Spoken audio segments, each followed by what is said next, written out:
जय श्री कृष्णा। भगवान श्री कृष्ण कहते हैं श्रीमद् भागवत गीता का सार, जो खुद पढ़ते और चिंतन करते हैं उनके जीवन से सारे दुख दर्द कम हो जाते हैं, जो उसको अच्छे से समझ लेते हैं।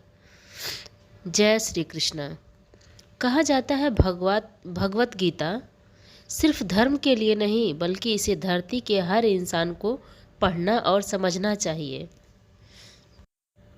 श्रीमद् भागवत गीता हमारे जीवन के हर दुख दर्द को सहने और दूर करने की क्षमता रखता है।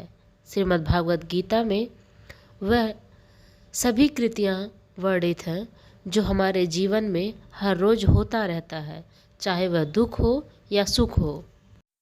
भगवान श्री कृष्ण कहते हैं जो आपका है वो आपको मिलकर ही रहेगा, फिर चाहे उसे छीनने के लिए पूरी कायनात क्यों ना एक हो जाए। इस संसार में दो प्रकार के व्यक्ति स्वर्ग से भी ऊपर स्थित होते हैं।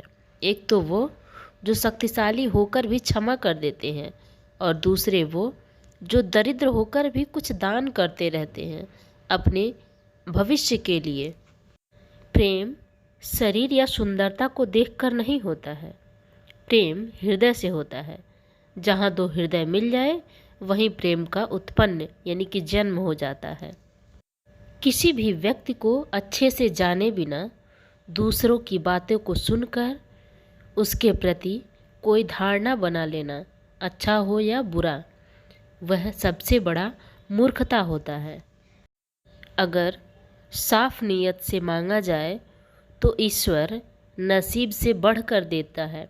अगर नीयत साफ ना हो तो ईश्वर कभी भी आपको कुछ भी अच्छा नहीं होता है। हमें यह सोचकर नियमित आगे बढ़ते रहना चाहिए कि जो हुआ वो अच्छा ही हुआ है, और जो हो रहा है वह भी अच्छा ही हो रहा है। जो आगे होगा वो भी अच्छा ही होगा। इसलिए हमें हमेशा अपने जीवन में खुशियाँ ढूंढनी चाहिए, खुश रहने की कोशिश करनी चाहिए। कहीं अगर गलत हो रहा है तो वहाँ पे भी यही सोचना चाहिए कि उसके अलावा भगवान आपके लिए कहीं कुछ अच्छा कर रहे हैं, इसलिए आपके साथ कुछ गलत हुआ है। मेरा तेरा छोटा बड़ा अपना पराया मन से मिटा दो, फिर सब तुम्हारा है और तुम सबके हो।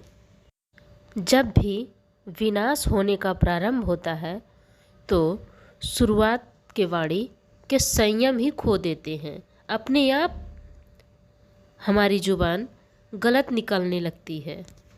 जीवन में सब कुछ खत्म होने जैसा कुछ भी नहीं होता। हमेशा एक नई शुरुआत हमारा इंतज़ार कर रही होती है। हमें हमेशा एक नए पल का इंतज़ार करना होता है। जीवन में यदि हमें खुश रहना है तो हमें उस चीज़ के बारे में ज़्यादा सोचनी चाहिए जो हमारे पास है।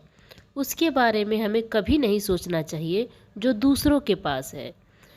उस दिन हमारी सारी परेशानियां खत्म हो जाएंगी, जिस दिन हमें यह यकीन हो जाएगा कि हमारा सारा काम ईश्वर की मर्जी से होता है।